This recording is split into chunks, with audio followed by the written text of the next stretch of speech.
so much of what we want to do on this video is just talk about how to kind of bring things back and make it simple. I may have already said this, but I find myself getting caught up in the complexity and the complications of making worship really like bigger, huger, you know? And just as a guy that's been doing this for the last 20 years in the same building, I find myself, every couple of years getting insecure going, man, maybe we need to like keep making it bigger and bigger, and we need to fill up our stage with 20 more people, and we need cooler haircuts, and we need more wah-wah pedals, and, whatever, fill in the blank. I don't know if you've ever felt that. You probably have at one point or another where you just go, man, we don't have enough. And I go to these conferences, and I have a chance to speak at some of these conferences, and I'll be honest with you, usually they're in these beautiful, amazing, gigantic buildings that I really appreciate and frankly covet slightly. I covet the staff and their equipment and their lights and all this great stuff they have, because then I go back to my church and I feel a little bit like Charlie Brown, Remember Charlie Brown's Christmas tree? Kind of like, it's a little bit like that. I go back to my church, which I love, but it's, it's a metal building that we've tried to, make it feel like a church, and it's metal folding chairs, and, we don't have an overhead projector anymore. We actually have a projector. It's cool. But I just think over the years, I would come back and just feel like it's not enough, but then I'd have to catch myself and go, wait a minute, time out. Man, when it was just a piano player and I was playing acoustic and my pastor used to just lead us in choruses, and the presence of the Lord was just so strong and so powerful, and we never had a problem because we weren't comparing ourselves to all this other amazing stuff. That's the thing. There's all these amazing bands and amazing examples and models out there that I think are great, and they're very inspiring. But the good news is you don't have to be that. I don't have to be that. You can be who you are. I get to be who I am. We get to be who we are in Jesus, nothing more, nothing less. And we're going to talk a lot on this video about, working hard, trying to get our skill level, up to date, keep working on stuff. But in the end, I'm just trying to, like the Matt Redman song, I'm coming back to the heart of worship, and it's all about you, Jesus. And, man, just a couple weeks ago, actually, I was walking in New York City, of all places, on a Sunday morning, and I passed this high school. It was basically a school, but I could hear music. And I stopped, and I opened the door and kind of peeked in, and it was a small church. I say small, probably about 100 people. And they're meeting in this high school in New York City, and it was just a gal on piano, a couple singers, and they were just worshiping God. And there was they did a hymn, they did like a modern chorus that normally I'm used to hearing with electric guitar, but it was just sweet and encouraging to me to just hear people singing to God. Just that's what it's about. That's like to define our role as a worship team. It's really to help people worship, help people sing. So just kind of like repeat that after me. Our job is to just help others worship and getting them to sing. And it was just almost refreshing to not have all the trappings. And they don't have to be trappings, Adding lights and sound and gear and all kinds of stuff can be an addition, and it can be helpful in creating an environment that makes it easy for people to connect with God.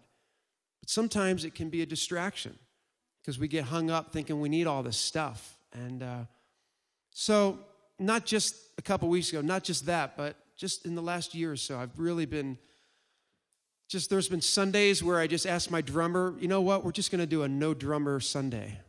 And nothing against you, Carl, but I'll just have like a couple acoustic guitars, and because you can just hear people sing. And it just kind of bringing it back to the simplicity of just singing to your God and lifting your heart in song and just singing your prayers to God. And that's just really like the essence or the baseline of what we're trying to do. Now, everything else we're going to talk about here is how to enhance that. Because, music has the potential to just make that even stronger and to take people's minds that have been distracted from the things and cares of this world, and on a Sunday morning they show up, and musically we have the potential to create an environment, like through the vehicle of music, that helps people kind of cast their cares aside and put their doubts behind and set their heart and mind on Jesus and his presence, to borrow from the song. So that's where I want to start. It's conversation and community. Again, regardless of how big your church is, I'm going to say it again. Just picture yourself like you're either like you're the matriarch or the patriarch of a big Italian family, and you're just inviting them in to worship, come on into the Olive Garden kind of thing. Come on, have a seat. It's like that's the posture. Instead of we're on a stage and here we come and 1, 2, 3, 4, da, da, da, da, da. Maybe that works for you, or maybe that's a cool Friday night thing, just a night of worship celebration, and that's awesome. But, when I have to go back to my church and it's the 8:30 service and there's maybe 300 people there, and sometimes I've tried to do that over the years thinking, yeah, I need to do that. I need to be more, And then I come home and I try to do that, honestly, and they look at me like, what are you doing? Their face is like saying, what are you doing? And I've just learned that, you know what? They don't want that from you. They don't want that from me. It's family time. Think of Sunday morning as like family time, man. It's bringing the family in. We're coming together, and we want to create a sense of community, and we want to facilitate this conversation between us and God and then each other. So I just want to take it back. The band's here, and I'm just trying to think of going back in the day when my pastor first said to me, hey, Paul, why don't you come and lead us in a song or two while I pray for people? And that was freak out moment number 127 for me. It's just like, oh my God, I don't do that, I just didn't I was the guitar player, thank you very much. But what are you going to do? You're on the mic. He said, Paul, why don't you just come lead us in a song while I just pray? Come on forward, those that need prayer. And I was like, oh my gosh, Jesus, I don't really do this. I love you, Lord. And just kind of freaking out. But anyway, little by little, steady by jerks, I got over that. But it was really, the bottom line is, you know what? It was really simple. I felt a lot of grace from people. My pastor gave me grace. Maybe you need to hear that. Maybe your pastor needs to hear that. I'm so glad I never applied to be the worship leader at a church. I just sort of said, I'll help out with the kids. I'll help out with kids' church or youth or whatever. Yeah, play guitar, sure. And they've given me a lot of grace because there was never really a job attached to it per se, So let's go back to the beginning when it was just like you and maybe a handful of friends and maybe in a Bible study, and it's like, I don't know, I could picture like me on guitar back in the day and Shannon Wexelberg. Many times back in the day, it would be my wife Rita, and it would be maybe another couple, and we would just lead worship on Sunday morning, nothing fancy. Didn't have a drummer, and so even a song like, even an up-tempo song, just on guitar, I'd be like, praises rising, eyes are turning to you. We turn to you. Let's do When We See You. So when we see you, we find strength to face the day. In your presence, all our fears are washed away. Washed away. Hosanna, Hosanna.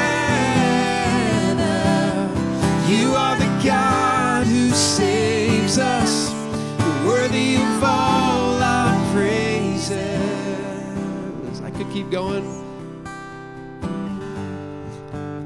And then we'd go into the next song and the next song.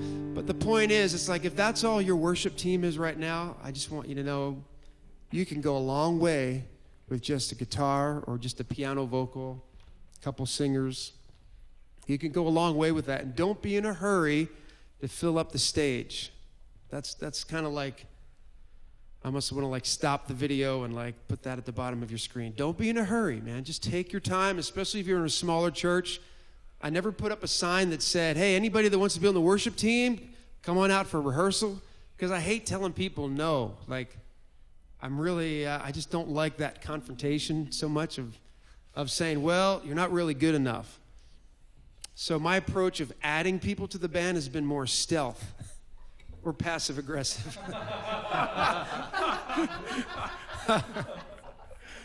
So I would, you know, again, if you're part of a mega church, you probably have an administrator or an HR person or something like that. But if you're just a worship leader person like me and you don't have all those skills, my thing was, I'm just kind of on the lookout, kind of, not secretly, but just kind of paying attention to like new people that are coming to church. And I know that pretty much they can't sing. And I know none of those folks there play guitar. I know that. Oh, who's that new guy? I noticed this guy been coming lately.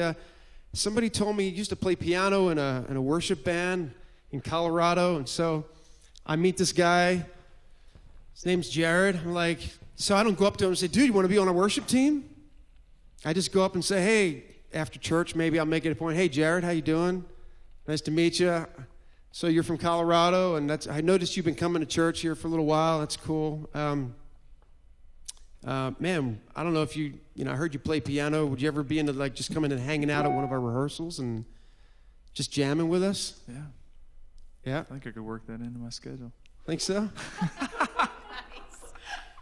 So, yeah, maybe just come and just jam, and no pressure. I mean, no, we're not going to jump in there on a Sunday morning, but just be fun to just kind of hang out and play a little bit, Okay, so what I'm doing, passive-aggressive, I suppose, is I'm just kind of getting to know. I want them to just come hang out. We'll get to play on a Thursday night. I didn't say, you're going to be part of the worship team.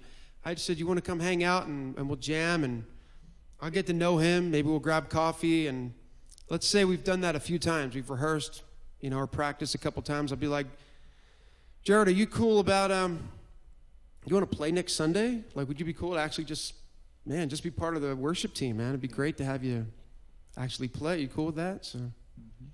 So let me hear a G chord there. Let me hear what you got. And so as soon as I add a keyboard player, I have to think about, all right, I may not, we still don't have a rhythm player. We don't have a drummer yet. So maybe as a guitar player, I'll still do pretty close to what I was doing, but we're going to add a keyboard, and let's just see kind of what happens here. 1, 2, 3, 5. Praises rising, eyes are turning to you. We turn to you, 'cause when we see you, we find strength to face the day. I'm just doing a short version of it. In your presence, all our fears are washed away. Washed away. Hosanna, Hosanna. You are the God who saves us, worthy of all our praises. Okay, so there's a thing that's going on here. You may not have noticed, but at least it's very subtle. But I find myself as a guitar player wanting to back off. Instead of trying to carry everything, I'm thinking, well, I'll try to carry the rhythm, but I was muting the guitar a little bit instead of like, because I'm thinking he's already adding some chords, so I'm just kind of, and I kind of held off on the chords until the chorus. So there's a principle here that as we start adding players in the mix, we're going to all kind of pull back on our activity. And so it's like the whole idea of learning to listen and all that. So, man, don't want to put you on the spot, but Jared, you've been like on the other end where you've been like the keyboard guy, and then you add a guitar player or whatever. I mean, what's that dynamic like as soon as you add another player? Right. Does that change something that you're doing or thinking? Or same principle of like I'll be kind of digging in on the rhythm more, but then when I add a guitar player, I can kind of just play together, let him carry a little bit. Maybe I'll fill in some of the accents are play more melodically, and he'll play more rhythmically. And yeah, like you said, kind of sharing the responsibilities. So if you were playing that song, what if we reversed it like Hosanna? How would you do that? Like if you were carrying the rhythm, the chords, and everything, how would you? Kind of simulate, you know, playing like a strum pattern almost.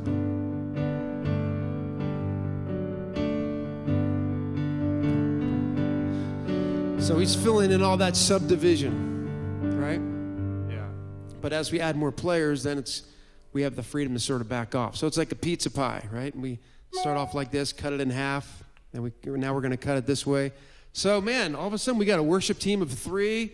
Man, we go 6 months, just every Sunday, prayerfully putting our list together, worshiping God. Got a couple hundred people in our service. We practice every night. In fact, this is what we used to do back in the day. We would practice on Tuesday nights and Thursday nights because it was fun. You know, we were building our core. We were building like building a culture of worship at our church, if you will. And I just throw that out there again as a principle or a concept that, man, if you're just kind of getting by and kind of rehearsing 30 minutes before Sunday morning worship, and you're never going to get to a place where it just feels strong and solid and confident, and where you're able to just kind of relax a little bit. It's kind of ironic. Like you're more confident, but then in that confidence you can relax and be open to the Spirit more. Because when you haven't practiced a lot, then you're just preoccupied with, man, hope we don't mess up. Hope we can just make it through this song. But if you've worked together and you've practiced together, and so we would have these Tuesday night, Thursday night rehearsals for a couple years where, man, our kids were running around, messing up the chairs, and we'd put on like a kid's video or something, but we would just play, and then the band would jam and all that. But I'll touch on that later. But let's keep building our band here. It's like Legos. Let's keep adding. So notice we don't have a drummer yet. And, okay, I'm going to make a statement here. I would rather have no drummer than a drummer that has bad timing. Let me just put it that way. I don't want to say a bad drummer, because it's not necessarily that they're bad, but if they haven't really put the time and effort, or maybe they have, but it's still that they just can't lock into a metronome, then I would rather have no drummer, because as soon as you add a drummer, everybody's going to follow the drummer. You just feel that. And there's been a few times at our church where our main drummer couldn't make it, called the backup drummer, he couldn't make it, and so I thought, I would rather have no drummer than go for like drummer number 4 or 5, if you know what I'm saying. So with all due respect, and so the bottom line, minimum acceptable level for a drummer, in my opinion, is they got to be able to play pretty close to a metronome. And that means they're used to practicing with either a drum machine or a metronome. So let's just say we've been doing this for a while. We still don't have a bass player. We've just been praying. We've been praying, God, send musicians, Lord, send musicians. And some of you you're right there, and you're just saying, where are we going to find someone? And anyway, all of a sudden, this guy shows up. Actually, this happened in my church 17 years ago. A guy showed up, and he had a jacket on, and the back said Zildjian. And that's the name of a cymbal. And I remember my wife and I going, hey, did you see that guy at church today? He had a Zildjian jacket on. Cool. Like, maybe he's a drummer. Seriously. I remember it like yesterday. So then they came back the next week to church. And so I made it a point, like, after church, they're like, where's that guy? Oh, there he is. I, found him, and I'm like, hey, man, how's it going? What's your name? I noticed you've been coming out. Is your name Ben? Oh, hey, Ben, I'm Paul. Hey, man, good to meet you. And where are you from? And, yeah, no, oh, you guys just moved here. Cool. Man, you got a Zildjian jacket on, man. You're not a drummer, are you? Actually, yeah. I'm a band director, and, yeah, I play drums, I play a lot of things. Really? Wow, that's so cool, man. Did you ever played like in a band or worship teams or anything like that? Yeah, actually, I was at a Calvary Chapel out in Arizona, and we used to play there for a couple of years. Like, wow, that's cool, man. Well, it'd be great to, have you just jam. It'd be great to get together and jam sometime. Maybe we usually get together like on a Thursday night. You cool? Like, what about next Thursday? You want You want to just come on out and bring your kit and just kind of we'll get to play a little bit and jam and see what I mean? I haven't made a commitment yet. I haven't said, do you want to be our drummer? So I'm just throwing that out there. These are just little things that I think you'll be glad in the long run you didn't speak too soon. Because it's easier to add than it is to undo. It's easier to add than it is to undo. Practice that hand motion with me. You guys know what I mean. I get these questions like, how do you ask a player to leave the team? I'm like, I know, that's really hard. So Carl has played on just about every album I've ever done. Carl Albrecht, he plays on his worship team. He's played all over the world. He's played on hundreds of albums. And so Carl, man, let's just talk about drums. All of a sudden, we add a drummer to the mix, and kind of give us like your perspective, philosophy, and like your role in a worship team. I think all of us kind of relate to these situations you're describing, and probably for every instrument, especially drummers, don't be afraid to play simple. You know, worship leader, a band leader wants good time. They want you to play songs. They don't want you to play drum solos. And I think a lot of players forget that. Two, there's also a problem sometimes with drummers. They feel like, well, I can't play music, so I guess I'll play drums, which is dangerous too, because drums demand a lot of coordination. So it can't be like something you're just going to jump into. And it's good that you're looking for people that are qualified in some way. And that's very important. So really, drummers, keep it simple. Play songs. I make it a point, like you say, practice with the metronome every day. Even though I've been playing over 30 years, still have a rig set up at home, my drum loops, a metronome, working on the rudiments, working on books, working on lots of songs, and preparing for what's going to make a worship leader, singer happy. Yeah. And it's always about serving, no matter what you're doing. So I don't really think about it just being drums, although that's the instrument that I play and I love it. I want the songs to feel great. So whether I'm working on chops and trying to play drum solos isn't the point. Just like I want the songs to feel great. So if it's just playing the same groove that I first learned, in garage, garage is Rockers 101,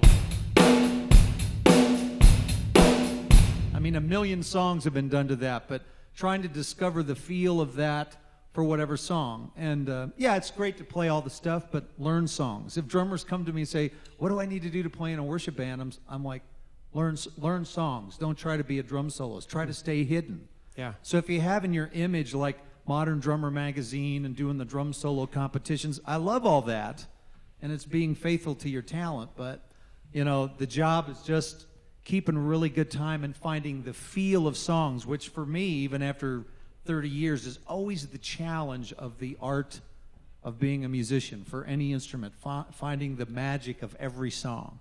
So what we think of sometimes as technically simple can be artistically really challenging. Yeah. So that's really, if drummers are asking me what to learn, I'm like, get a metronome, practice every day with the metronome, and learn the songs, like the most popular worship songs, just like you hear them on the record. Yeah. Don't try to reinvent the wheel. Don't try to add your thing, because I get emails, drummers say, well, that's cool, but I really want to kind of express myself and worship God and show what I can do, which is really all wrong, And being worship leaders and being co-leaders, I always tell guys, it's like you want people to experience God, not experience you. Let's just, in our ongoing example here, let's say we got you and then you had a friend, you were like, oh, by the way, a buddy of mine plays bass. Bass player. Why don't we just play that little bit of Hosanna there and just see the difference of how the song is building? Do that simple groove there. So it's like 1, 2, 3, 4.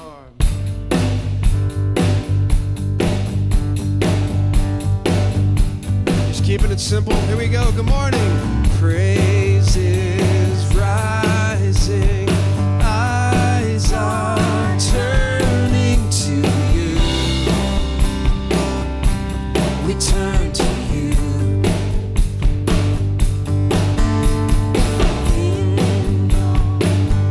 Anyway, blah, blah, blah. But already you can just feel that. I don't want to, just for time's sake, you can just feel, wow, just adding bass and drums. Man, now there's just like a foundation under us. But yet we did fine for 6 months. We were fine, just Keeping it small, keeping it simple, singing, worshiping God. No shame in that. No apologies for that. It's good. And then you slowly waited and prayed. It's like God sent a drummer. Man, God sent a bass player. And Michael, he can play all kinds of things. But, okay, bass. I don't know. At some point, I really want to kind of pick your brain as far as bass goes and all that. But is now a good time? Or? Sure. So, let's see. So all of a sudden, you come into this situation. What are you thinking as a bass player as how to contribute? What's your philosophy or your approach, Right. A lot of what Carl is saying is the same way I'll approach my instrument. It's all about just playing the song simply, locking in with Carl, not trying to... It's not as much of drawing attention to this instrument. This is a very supportive instrument. So I try my best to keep it simple. A lot of times bass players can get out of hand with all these things we learn, all these little fills and all these passing tones that we just throw in there because playing straight eights can get boring at times. But if you change your mindset to it's all about timing, it's all about the pocket, it's all about muting strings when you're not playing them and keeping everything clean and precise, you start focusing on those elements more than the flashy side of playing, which a lot of the times is more distracting than supportive. Yeah. So basically I'm approaching it that way. I'm trying to lock in with Carl, keep it simple, and hopefully not draw too much attention to bass solos. Right. Because then you'd be the electric guitar player. Right. Yeah. Right. I appreciate about bass players. It's like, that's why even just can I hear just the two of you just do that G chord, just the opening of that? It just sounded so solid. Just your steady eighth note thing.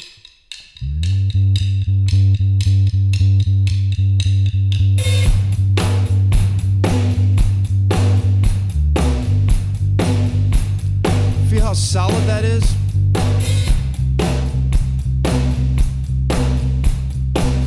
Feels great. And then maybe a keyboard player would just like add a pad on top of that maybe.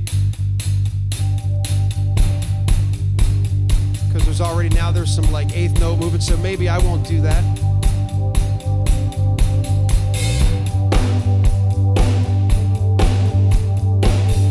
It just feels good.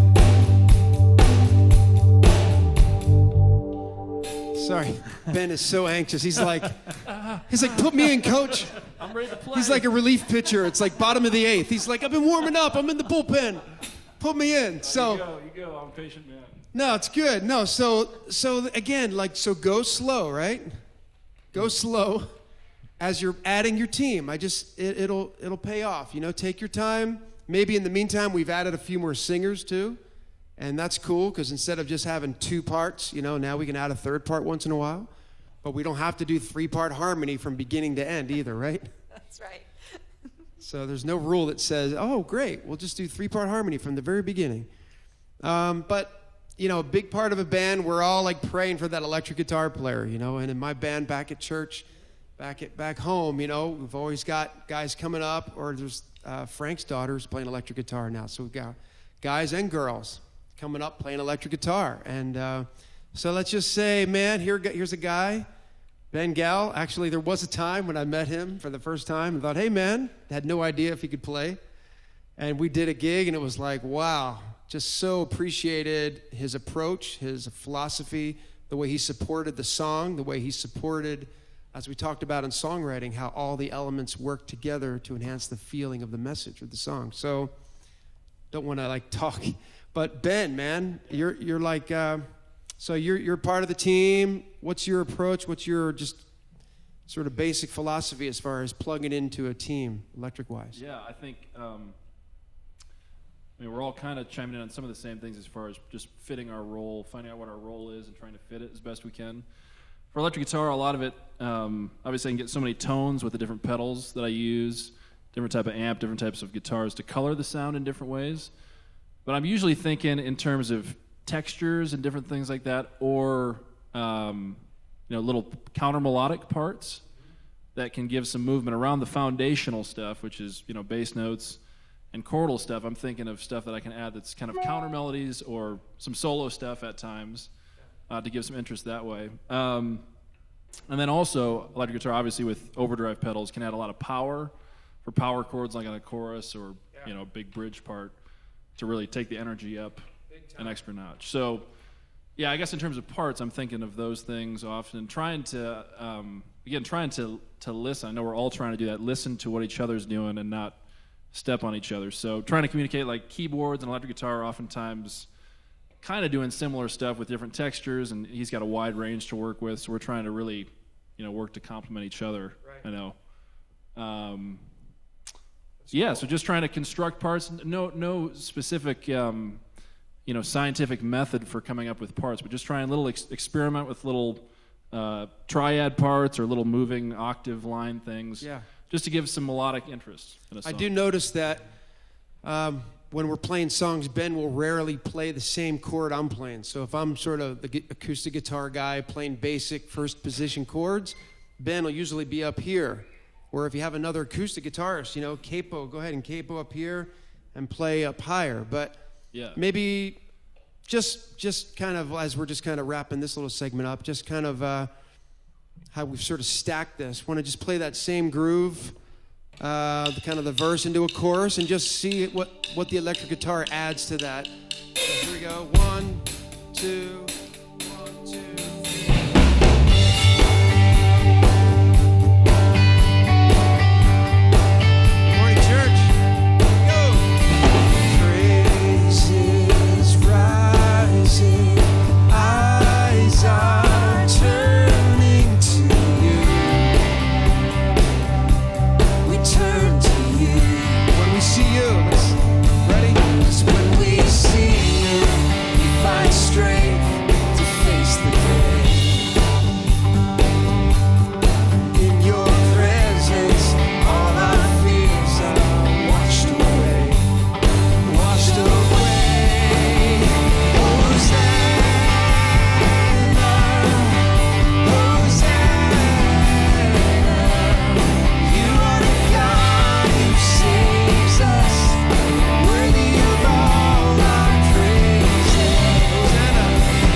Thinking verses are going. I mean, this isn't every song, but I'm thinking verses a lot of times, little parts, pre-chorus change of scene, try to come up with a different part for that pre-chorus. Right. Chorus hits, I can add a lot of power with those chords to thicken up the sound. Right. So that's cool. In fact, that's a concept that will probably repeat a lot, called think in sections. Think in sections. So it's almost like if you're a musician or you're someone on the team, think like you're a lighting director. And so the intro kind of has a certain scene. Here comes that first verse, different scene, different texture, whatever. Here comes that pre-chorus, different scene. So think in sections. And if everybody's doing that, I know that Mike's going to talk later on bass-wise. A lot of times he'll be up high here, doing like a quarter note, and then eventually kind of save those eighth notes for the chorus. But anyway, I just think this was just basically like building the team. And just in closing, I mean, just Shannon, just in your experience, vocally, what do you see as like you've been part of, great worship teams and some beginning worship teams. When it comes to vocals, what are just a couple just bottom line essentials to keep in mind? Yeah, I think the same rule would apply that you applied to the drums, and that it's better to just lead yourself with the guitar than to have someone who's maybe really struggling with pitch or, until if they can work on it or whatever. But if I'm singing just an individual with a worship leader, I almost feel like I need to be one voice with them. So I'm supporting, I'm never just thinking, what does my voice sound like in this moment? But I'm constantly thinking, I've got that ear tuned to you, and what is the song telling me to sing? and what is the exact phrasing that he's doing, and how can I just support that sound? Like the band, you're just another instrument, basically. So, yeah.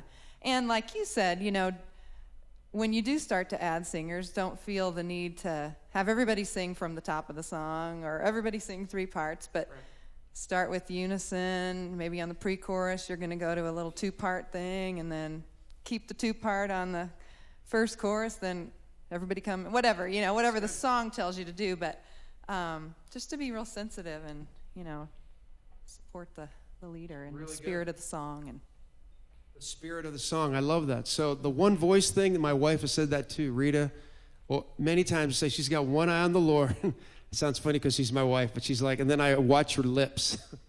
That sounds like, true. Of course my wife would say that. Yeah. But all kidding aside, like she'll tell the other singers, like, you know, be worshiping God, but when there's this transition coming, like occasionally, like just glance over and look at the mouth of the worship leader and make sure you're trying to like lock in. Don't just interpret the song your way. Right. But like, you know, especially if it's a very common song, even more of a reason to really take the time and work out, what's the phrasing on this? How are you going to sing this, you know? Yep. Is Phrasing. it praise is rising, eyes are turning, you know what I I'm mean? glad it's not that. I'm just saying that for some reason I was on a team, or you were, Yeah. and a guy said, hey, this is the melody, we would adjust, We you know. would support that. Yeah. Right? And same with like vibrato too, you know. You can get some singers that have a little wider vibrato. Well, if the worship leader, you want to do as much straight tone as you can to blend and not be sticking out of the Straight the tones are mix. not this. Exactly. Yeah. But that's really good advice. And I will say, you know, God bless her for following me, because that's the great thing about being a worship leader. You only have to be good enough to get the song started. And that's why I love being a worship leader, because I don't have to be like, everybody sit down and listen to me sing now. But it's more like, hey, let's all stand up together. Praises. Get the party going. It's for like, wow, I'm Jesus. off the hook, kind of.